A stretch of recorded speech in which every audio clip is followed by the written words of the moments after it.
question was, or the idea was, what has been your experience in relating to other people about your work, whether that's anonymously or with your friends or, I don't know, with editors? Interestingly, I have less of a response for poetry because I think it's subjective, and I know when something's not working. And I'm not really interested in other people's opinions as much. I mean, if a poem isn't working, and you see at a certain point it isn't working, nobody wants it. And I feel delight when people tell me they like it. But with other stuff, especially essays, because I write a lot of journalism, it means a lot when the essay is very personal and people care about it. So there's one essay I wrote in particular that a lot of women came up to me and said that was so meaningful to me, and they're like women who are older, younger, with or without children. It was really about being a woman and how you emerge as a woman and what your losses are and how it hurts and how you have to go through certain things. And it was just a very raw piece, an honest piece that I needed to write.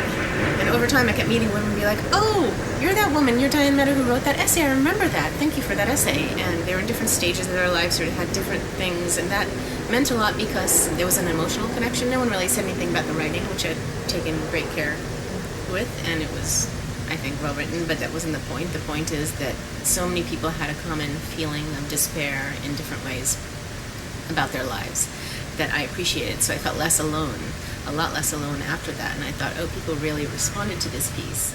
Of course, if someone doesn't like something and they make it clear, I just feel like, you don't love me? But I worked so hard on it.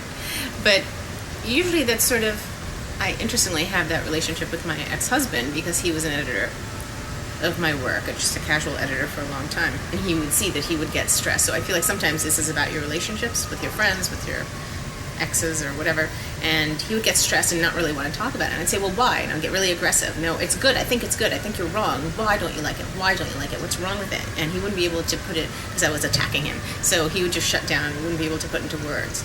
And then I would be angry and flustered, and then I'd think the piece was just a disaster. And then he'd say, no, but I think what you need to do, and we'd somehow find a way to work through it. Often it was still disastrous. But eventually he learned how to talk to me and just say, okay, give it a day, you're going to be angry for a day, and then you're going to listen. And sometimes, but there's still a why. Like, I still don't understand why someone likes something that I think is great, maybe because I'm just in a space of having finished it, or why someone doesn't. Like one friend who I sent this essay to said, I think this is the best essay you've ever written, this one in particular.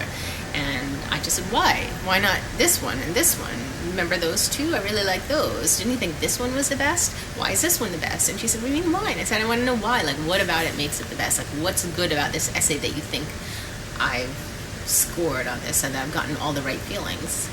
And I think I don't think she came up with an answer, but it was also maybe her mind, because her mind is also associated like mine, and so I pulled in all these other things, but didn't have to go anywhere. It was about death and dying and dignity, and whether you can do that with dignity, and whether dignity matters, which I think in the end it doesn't, but it took me a long time to figure that out.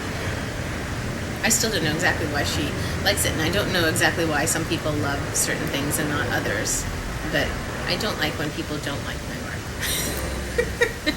I think it feels shitty for anyone.